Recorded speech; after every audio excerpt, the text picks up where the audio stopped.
대한민국의 조용기 목사님을 소개합니다.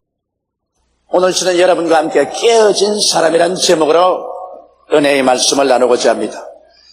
우리가 세상에서 사용하는 모든 물건은 금이 가거나 깨어지면 무용지물이 되고 마는 것입니다. 그러나 하늘나라에서는 하나님이 사람을 사용하실 때 언제나 그 사람이 금이 가고 깨어져야 귀하게 사용이 될 수 있습니다. 하늘나라에서는 깨어지지 않은 사람은 도무지 소용이 없습니다. 그렇기 때문에 하나님이 사용하시려고 하는 사람이나 하나님이 축복해 주시려고 하는 사람은 반드시 깨뜨리십니다. 생활의 여러 가지 풍파를 통해서 역경에 부딪히게 함으로 고난에 처하게 함으로 하나님께서 깨뜨려서 사용하시는 것입니다. 그러므로 우리 하나님이 사용하신 사람들을 우리 역사적으로 살펴보면 하나님 손에서 깨어지지 않은 사람이 없습니다. 아브라함은 믿음의 조상이었지만 장장 25년 동안에 계속적으로 하나님의 손에 의해서 그는 깨어졌었어요. 그 나이 100살이 됐을 때는 완전히 깨어져서 믿음과 순종에 부족함이 없는 사람이 되었었어요. 이삭은 모리아산에서 순식간에 깨어졌었습니다. 뭣도 모르고 제사 지내러 아버지와 따라갔다가 자기가 제물이 되어야 되는 것을 알게 되었고, 아버지가 그를 묶어서 제란에 얹어서 칼로서 잡으려고 할 때 그는 벌써 그 마음속에 산산조각으로 깨어졌었습니다. 그래서 이삭은 일생 동안 하나님 앞에 믿음과 순종의 제물의 생활을 했었습니다. 야곱은 20여 년의 나그네 생활 동안 수없이 많이 부딪혀서 상처투성이의 인물이 되었고, 결국에는 그는 한도뼈가 어그러지는 고통 속에서 완전히 깨어지고 믿음과 순종의 사람이 된 것입니다. 요셉같이 깨끗한 청년도 그는 깨어져야만 됐었습니다. 그래서 그는 형제들에게 모함을 당해서 종으로 팔렸었습니다. 귀한 가정의 귀동자가 종이 되어가지고서 처참하게 짓밟히고 억울한 누명을 쓰고 감옥에 들어가서 희약 없는 감방 생활을 하면서 그는 깨어졌어요. 하루와 같이 되었었어요. 모세 보십시오. 얼마나 이게 양양하고 장대한 청년이었지만은 그가 하나님이 사용하려고 할 때 모함을 당하여 추방당하게 됩니다. 아라비아 광야에서 40년 동안 태양과 바람과 모래떨판과 양떼들을 친구로 삼아서 세월을 보내면서 그는 버림받은 심정으로 깨어지고 마는 것입니다. 80이 되었을 때는 하나님 앞에 사용되는 지극히 온유하고 순종하는 사람이 되고 마는 것입니다. 이러므로 우리가 역사를 통해서 보게 될 때 하나님이 사용한 사람들 중에서 깨어지지 않은 사람은 아무도 없습니다. 성경 야고보서 1장 2절로 4절에 보면 이렇게 기록하고 있습니다. 내 형제들아, 너희가 여러 가지 시험을 만나거든 온전히 기쁘게 여기라. 이는 너희 믿음의 시련이 인내를 만들어내는 줄 너희가 알미라. 인내를 온전히 이루라. 이는 너희로 온전하고 구비하여 조금도 부족함이 없게 하려 함이라. 그러면 우리들은 왜 깨어져야만 할까요? 깨어지지 않고는 하나님이 우리를 사용하실 수 없을까요? 우리가 깨어져야 될 첫째 이유는 인본주의가 깨뜨려져야만 하는 것입니다. 아담과 하와가 하나님을 반역하고 나올 때는 하나님 아닌 자기 중심의 삶을 주장하고 나온 것입니다. 인간은 원래 지어졌을 때 하나님을 섬기면서 살 수밖에 없도록 만들었습니다. 인본주의 아니라 신본주의요, 인간 주체가 아니라 하나님 주체로 살도록 만들어진 것입니다. 그렇기 때문에 사람은 형용컨대 집이라고 말했습니다. 집에는 주인이 들어와 있어야 그 집이 온전하게 되는 것입니다. 사람은 그릇이라고 말했습니다. 그릇은 그 내용물을 담아 놓아야 온전하게 되는 것입니다. 그러므로 사람은 그 자체가 주체가 아닙니다.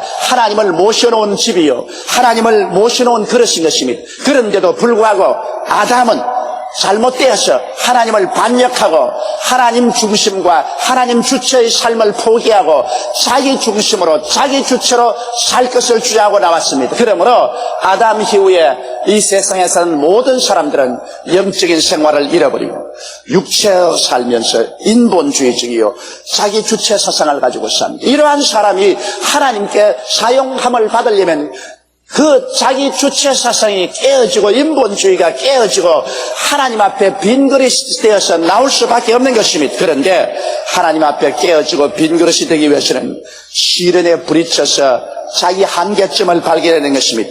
인간은 시련과 고난을 통하여 자기의 한계를 발견하기 전에는 하나님을 찾아 나오지 않습니다.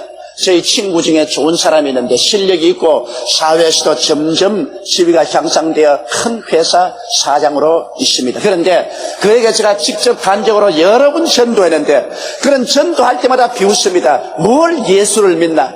이 세상에 다 자기 능력대로 살다가 죽으면 그뿐이지 뭐 예수를 믿어서 천당이 어디냐? 그러다 무능력하고 무력한 사람이 하는 짓이지 우리 같은 사람은 그런 걸 안 한다고 면박을 주곤 했습니다.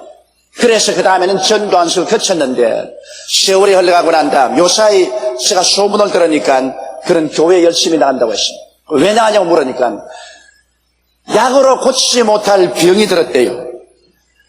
그래서 온갖 병원에 다 다니고 온갖 치료를 다 해봐도 그는 도저히 고칠 수가 없어요. 이제 인간의 한계점에 도달했습니다. 자기 자신 만만하던 그 자신이 한계점에 들어가자 인간의 무능력을 느끼고 비로소 하나님 앞에 깨어져서 하나님을 찾기 시작했다는 것입니다. 인간은 위기를 당하여 자기의 무능력함을 깨달을수록 깨어져 하나님께 의지하게 되는 것입니다. 하나님의 사람으로 장성하기 위해서는 그러므로 육의 사람이 깨어지고 영의 사람으로서 성장에 올라와야 인간은 장성할 수 있습니다. 이렇기 때문에 하나님께서는 원튼 원치 않던 인간을 깨뜨려야 되는 것입니다. 어느 어떠한 사람이라도 예수를 믿고 나오면 벌써 그 육의 사람이 깨어져야만 하는 것입니다. 그리고 하나님께서 사용하기를 원하신 척도에 따라서 적게 깨어지는 사람, 많이 깨어지는 사람의 차이는 있지만은 깨어지지 아니하고 예수 그리스도를 구주로 믿고 하나님을 찾는다는 것은 어불성설인 것입니다. 이러므로 오늘 이 시간에 주를 믿고 하나님 앞에 나온 여러분들은 다 환경에 부딪혀 어떠한 연유이든 간 깨어진 사람들인 것입니다. 그래서 인본주의를 탈피하고 신본주의로 돌아오고 자기 주체 사상을 벗어나고 하나님 주체 사상으로 들어와 있는 사람인 것입니다. 그 정도의 차이는 있지만 모두 다 이러한 변화를 체험한 사람들이 예수를 믿게 되고 하나님의 백성이 되는 것입니다. 그렇기 때문에 하나님은 우리 사람을 깨뜨리시는 것입니다. 전혀 나는 깨어지지 아니했던 사람은 버림받은 사람인 것입니다. 하나님이 택하지 않은 사람은 하나님이 깨뜨리지 않습니다. 하나님이 택한 사람은 어떠한 환경에도 그를 깨뜨리시는 것입니다. 둘째로 우리 하나님께서 우리를 깨뜨리는 이유는 겸손한 사람이 되기 위해서 그렇게 하는 것입니다. 하나님이 주신 10계명 가운데 둘째 계명은 우상에 절하지 말라고 했었습니다. 하나님을 경외하지 아니하고 예수를 믿지 않은 사람은 자기 자신이 우상이 되어 있습니다. 여러분, 금이나 은이나 보석으로 만든 우상에 절하지 않는다고 나는 우상 숭배자가 아니라고 할 사람이 있겠습니까? 불신자들은 모두 다 자기가 우상이 되는 것입니다. 무엇인지 자기 뜻대로 생각하고 자기 고집대로 행하고 그리고 자기를 만족시키기 위해서 사는 자아가 우상이 되어 있는 것입니다. 그러므로 제2 계명을 어기고 살고 있는 것입니다. 이러므로 자기가 우상이 되어 있는 이 우상을 박살을 내고 하나님을 중심으로 섬기게 하기 위해서는 하나님께서 깨뜨리지 않으면 안 되는 것입니다. 사람들은 모두 다 제 잘난 맛에 산다고 말합니다. 그러나 우리는 장차 예수 그리스도 잘난 맛에 살아야 되는 것입니다. 성경에 보면 사울이 바울이 된 경험을 기록하고 있는 것입니다. 사울이란 사람은 학문에 깊은 조예가 있는 사람이었습니다. 그리고 예루살렘에서 가장 좋은 가마리알 대학에 졸업을 하고 학문이 정통하고 유대교에 심취해 있는 열심히 있는 사람이었습니다. 그런데 그가 예수 그리스도와 그 복음을 파멸하기로 결정을 하고 그는 나아가서 교회를 회파하고 예수 믿는 사람들을 잡아서 감옥에 가두고 스데반이 죽을 때 그는 스데반을 죽이는 사람을 총지휘해서 그들의 옷을 지켜주었습니다. 그리고 스데반이 돌에 맞아 죽게 한 것입니다. 그게 한술 더 떠서 대제사장의 허락을 받아서 이웃나라인 시리아에 도망가 있는 기독교인들을 다메섹에 가서 모두 잡아와서 죽이거나 감옥에 넣는 사명을 받고 부하들을 거느리고 말을 타고 시리아를 향했었습니다. 시리아의 햇빛은 소나기처럼 쏟아진다고 합니다. 그렇게 태양빛이 강렬합니다. 그런 말을 타고 다메섹이 보이는 거의 근처까지 갔는데 갑자기 대낮에 햇빛보다 더 밝은 빛이 하늘에서 비추었습니다.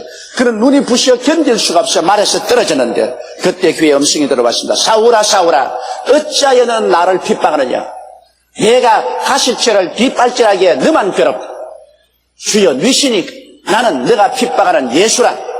거기에서 그는 크게 충격을 입었었어. 머리를 들어보니 눈이 장님이 됐습니다. 옴짝할 수 없어. 자기는 자기 이름을 사울이라고 했습니다. 나는 크다. 사울이라는 것은 나는 크다. 당당하다고 생각했는데 예수님 한번 만나고 그 음성 덕분에 한 다음 장님이 되어서 천지를 분간할 수가 없습니다. 그래서 자기와 같이 가던 종자들이 손을 잡고 이끌어서 다메섹에 들어가서 집가라는 조그마한 집에 들어가 그곳에서 사흘밥 사흘낮을 먹지도 않고 자지도 않고 금식하며 그는 부르짖어 기도한 것입니다. 거기에서 사울은 깨어졌습니다. 나중에 아나니아라는 하나님 사람이 와서 안수해 주매 그가 성령을 받고 눈에 비늘 같은 것이 떨어졌습니다. 그때 그는 그 이름을 사울에서 바울로 바꾸었습니다. 바울이라는 것은 지극히 적다는 것입니다. 그가 예수를 발견하기 전에는 내가 그래도 굉장한 사람이다. 나는 제일 크다.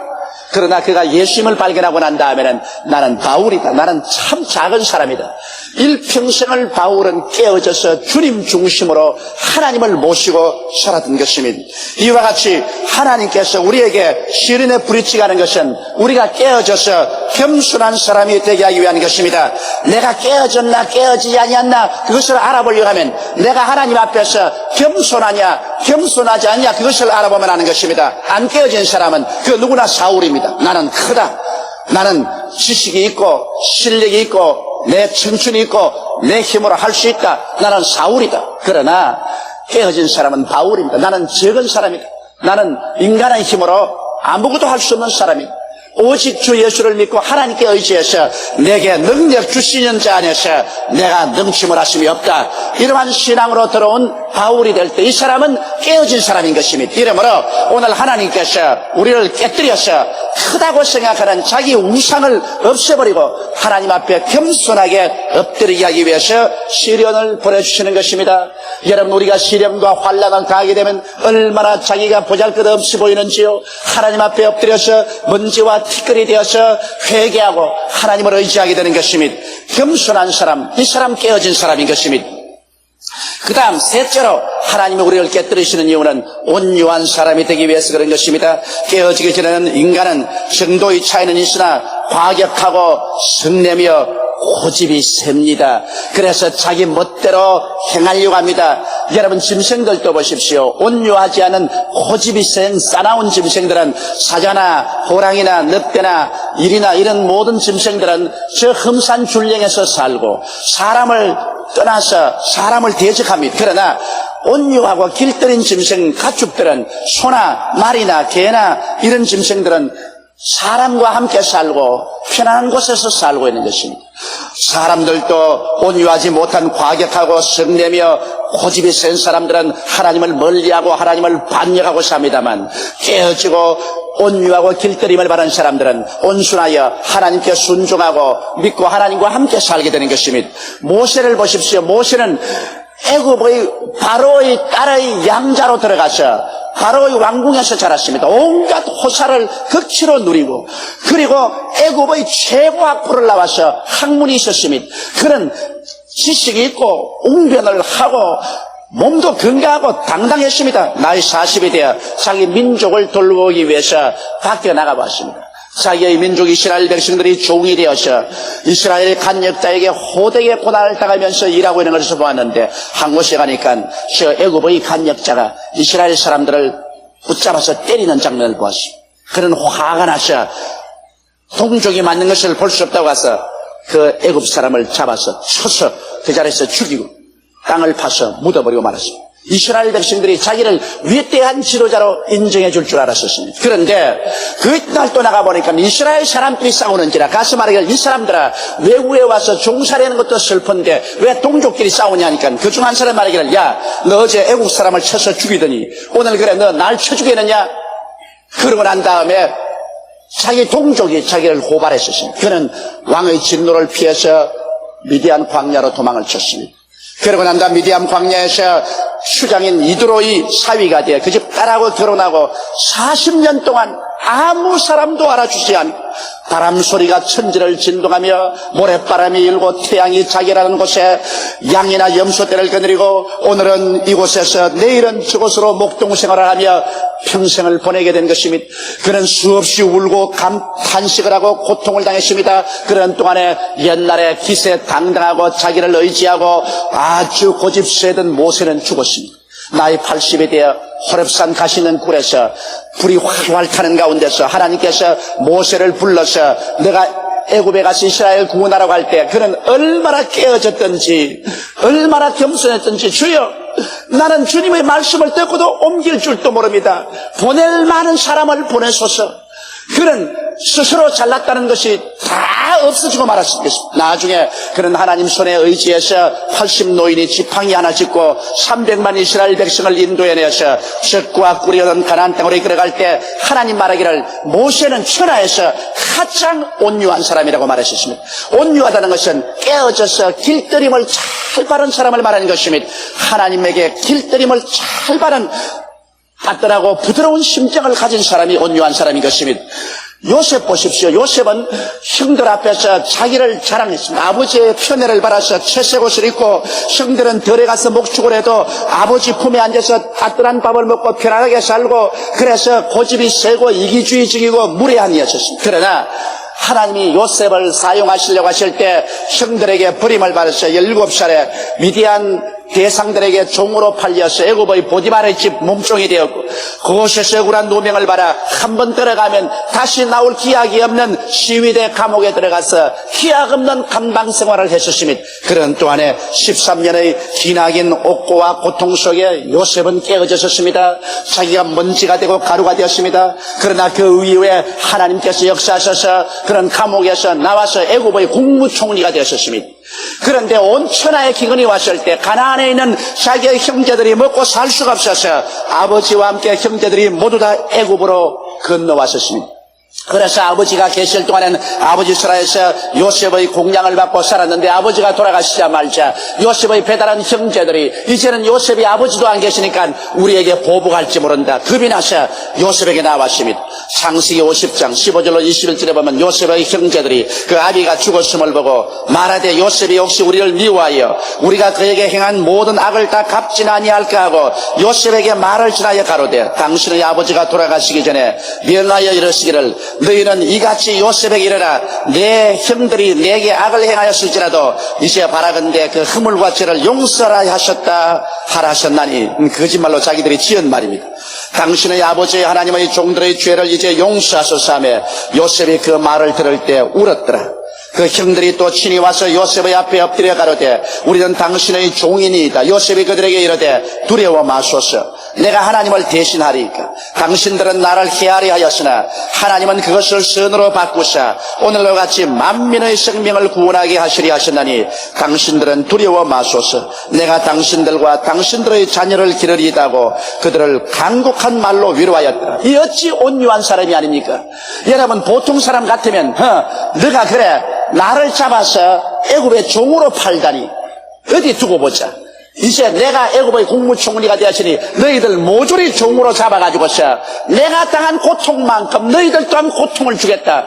그렇게 할 것이라고 당연히 생각될 수 있습니다. 그러나 요셉은 깨어진 사람입니다. 그는 완전히 깨어져서 온유하게 되어 그 원한도 가루가 되어버리고 말았습니다. 형들이 겁을 내어서 벌벌 떨 때 그는 오히려 형들을 위로하고 그들을 공양해 주었던 것입니다. 이야말로 그는 온유한 사람이 된 것입니다. 하나님 앞에서 시험과 환난을 당하여 깨어지면 사람은 온유하게 되어버리고 마는 것입니다. 내가 과연 깨어진 사람이냐 그것을 알려면 내가 정말 온유한 사람이 되었느냐 그렇지 않으면 지금도 사납고 고집세고 자기 멋대로 하려는 사람이냐 이것을 알아보면 되는 것입니다. 성경은 온유한 자는 복이 있나니 저가 땅을 기업으로 얻을 것이라 했습니다. 깨어져서 부드럽고 온유하며 하나님의 뜻을 순종하는 사람에게 하나님께서 지상의 축복도 주겠다고 약속하신 것입니다. 넷째로 하나님께서 우리를 깨뜨리는 이유는 탐욕이 없는 사람이 되기 위한 것입니다. 깨어지기 전에 인간은 하나님의 것이라도 빼앗으려고 한 것입니다.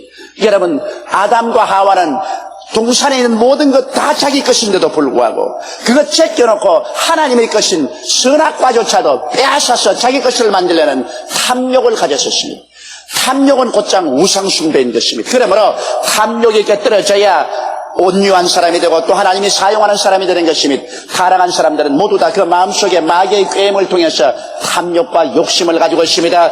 탐욕 때문에 사람들은 전쟁을 일으키지요. 남의 나라 물건을 빼앗으려고 하고 남의 나라 땅을 빼앗으려고 탐욕이 들어오기 때문에 전쟁하게 됩니다. 탐욕이 덤으로 말미암아 정상적으로 정치의 행정을 하지 않고 총칼을 가지고서 강제로 권력을 빼앗고 자기 권력대로 정치를 행하는 것도 욕심 때문에 그런 것입니다. 사람이 서로 속이고 서로 속고 서로 고통을 가하는 것도 탐욕 때문에 그런 것입니다. 탐욕이 생기면 모든 사람들이나 모든 환경을 이용해서 자기 유익만 주장하게 되는 것입니다. 이 탐욕이 깨뜨려져야만 되는 것입니다. 탐욕을 가지고는 하나님과 절대로 동행할 수 없는 것입니다. 하나님께서 욥을 심히 시련하여서 욥이 하나님 앞에서 시험을 통하여 깨어졌을 때 그가 신앙 고백하는 것을 들어보십시오. 욥기 1장 21절로 22절에 가로되 내가 모태에서 적신이 나와 싸운즉 또한 적신이 그리로 돌아가올지라 주신 자도 여호와시요 취하신 자도 여호와시니 여호와 이름이 찬송을 받았을지다고 이 모든 일에 욥이 범죄하지 아니하고 하나님을 향하여 어리석게 원망하지 아니하더라. 욥은 옛날에 자기가 자기의 집도 자식도 재물도 소유하고 있다고 생각했는데 심한 시련을 겪어서 자식 다 죽고 재물 다 잃고 빈털터리가 될 때 그가 깨달은 것이 있습니다. 주신 자도 야훼시요 가지고 가신 자도 야훼시니 모든 일에 야훼께서 영광을 받으실지로다. 결국 우리는 소유자가 아니라는 것을 욥은 깨달은 것입니다. 삶의 소유주가 아닌 관리자, 즉 청지기의 본연의 모습으로 돌아간 것입니다. 여러분, 인생들이라는 것은 아무도 소유한 것이 없습니다. 어머니 뱃속에서 나올 때 빈손 들고 울면서 나와서 돌아갈 때도 손목 펴놓고 빈손으로 돌아가는 것입니다. 인생에 살 동안에 우리가 가지고 있는 것은 하나님께로부터 맡겨진 청지기로서의 우리는 인생을 사는 것입니다. 이것을 깨닫지 못하는 어리석은 사람이 되는 것입니다. 그러므로 권력자도 하나님께 권력을 맡아서 청지기 일을 하는 것입니다. 재물을 맡은 사람도 하나님 앞에서 재물을 맡아 청지기로 일하는 것입니다. 이것을 깨닫기 위해서는 시련을 겪어야 되는 것입니다. 환난을 당하고 시련을 통해서 자기가 깨어질 때 비로소 아무것도 소유한 것이 없다는 것을 알게 되고 그 무엇이든지 하나님 앞에서 하나님의 뜻을 쫓아 권력도 행사하고 물질도 행사해야 된다는 것을 알게 되는 것입니다. 이러므로 탐욕이 없는 순수한 사람이 되게 하기 위해서 우리 하나님께서는 시험과 환난을 통해서 우리를 깨뜨리는 것입니다. 깨뜨리고 난 다음 하나님이 권력도 주시고 재물을 태산같이 주신다 하더라도 그것에 신참하지 아니하고 욕심으로 그것을 사용하지 아니하고 하나님의 뜻을 쫓아 하늘나라를 위해서 이웃을 위해서 선한 일을 위해서 나누며 살 수 있는 사람이 되게 만들어주시는 것입니다. 다섯째로 하나님께서 깨뜨린 이유는 전폭적으로 하나님께 의지하는 사람을 만들기 위한 것입니다. 깨어지고 자기의 힘의 한계가 확실히 노출되고 인간으로 살 수 없는 것을 알게 될 때는 사람은 천부의 어지 없어서 손들고 옵니다고 두 손 바짝 들고 나오게 되는 것입니다. 여러분, 바울 선생은 위대한 하나님의 종이요 위대한 믿음의 사람이었습니다만 하나님께서 바울 선생을 그득그득 심히 어려운 환경으로 밀어넣으셨습니다. 그래서 바울이 거기에 산산조각으로 깨어졌습니다. 그의 고백을 고린도후서 1장 8절로 9절에 보면 알 수 있습니다. 형제들아, 우리가 아시아에서 당한 환난을 너희가 알지 못하기를 원치 아니하노니 힘에 지나도록 심한 고생을 받아 살 소망까지 끊어지고 우리 마음에 사형선고를 받은 줄 알았으니 이는 우리로 자기를 의뢰하지 말고 오직 죽은 자를 다시 살리시는 하나님만 의뢰하게 하심이라. 우리 하나님께서는 사람들을 그대로 내버려 놓으면 사람은 자기의 지혜나 지식이나 능력이나 자기 청춘을 의지하고 자신만만하게 생각합니다. 그러나 하나님께서 일단 환난과 시련을 보내셔서 깨뜨려 버리면 자기 자신이 의지하는 것이 하나도 없이 모래성같이 무너지는 것을 볼 수 있는 것입니다. 이것이 다 무너지고 나면은 별 도리 없이 천지를 지으신 야훼 하나님께 항복하고 두 손 들고 나와서 하나님을 의지할 수밖에 없습니다. 인간은 깨어지면 깨어질수록 더 깊이 하나님을 의지하게 되고 자기의 무력을 깨달으면 깨달을수록 더 하나님 앞에 나와 하나님을 믿게 되고 하나님의 귀한 그릇이 되는 것입니다. 성도의 일생은 그 차이는 있으나 계속하여 깨어짐의 연속입니다. 깨어지면 깨어질수록 더욱 신령한 사람으로 장성하고 더욱 순종과 믿음이 자라게 되는 것입니다. 순종과 믿음이 자랄수록 하나님께서 더욱 크게 사용하시는 그릇이 되는 것입니다. 이러므로 하나님은 깨어진 사람을 찾습니다. 하나님은 사람들을 찾으면 하나님의 손에서 무자비할 정도로 인생들을 깨뜨리시는 것입니다. 그래서 깨어진 만큼 하나님의 은총과 축복을 받고 또 더 축복을 주시는 깨시는 것입니다. 한편으로 하나님의 은혜와 축복을 체험하면서 다른 면에는 하나님의 채찍과 고통 속에 깨어지면서 사는 것이 우리 기독교 신앙인의 일생인 것입니다. 오늘 이 아침에 나는 과연 깨어진 사람인가? 가슴에 손을 얹고 여러분 생각해 보시기 바랍니다. 여러분이 깨어진 사람이면 인본주의로 쓰지 않고 신본주의로 쓰며 자기 주체로 살지 않고 하나님 주체로 사는 것을 발견하게 될 것입니다. 자기가 깨어진 사람인 것을 알려면 자기가 하나님 앞에 겸손한가 하는가를 살펴보면 알 것이요, 하나님 앞에 온유하여 순복하는가 하는가를 살펴보면 알 것입니다. 탐욕이 사라지고 그 무엇이든지 아무런 욕심 없이 하나님 앞에 서 있는 자기 자신을 발견하게 되면 깨어진 것을 알게 될 것이요, 모든 일에 하나님을 의지하고 하나님을 찾는 마음이 있으면 그 사람은 깨어진 사람인 것입니다. 여러분, 우리는 깨어져야만 하는 것입니다. 세상에는 깨어지면 못 쓰지만은 하늘나라에는 깨어지지 않은 사람은 전혀 들어갈 수도 없고 쓸 수도 없는 것입니다. 천국에 들어가는 제1보로부터 시작해서 벌써 깨어진 사람인 것입니다. 그러나 깊이 들어가면 들어갈수록 깊이 깨어져야만 하는 것입니다. 우리 다 같이 고개 숙여 기도드리십시다. 전능하시고 거룩하신 아버지 하나님, 깨어지지 않은 사람은 육으로만 사는 사람입니다. 피상적으로만 살고 세속적으로만 살고 감각적으로만 살고 흙에 부착해서만 삽니다. 깨어지 않은 사람은 이 세상 건너편에 영적인 세계가 있는 것을 전혀 알지 못합니다.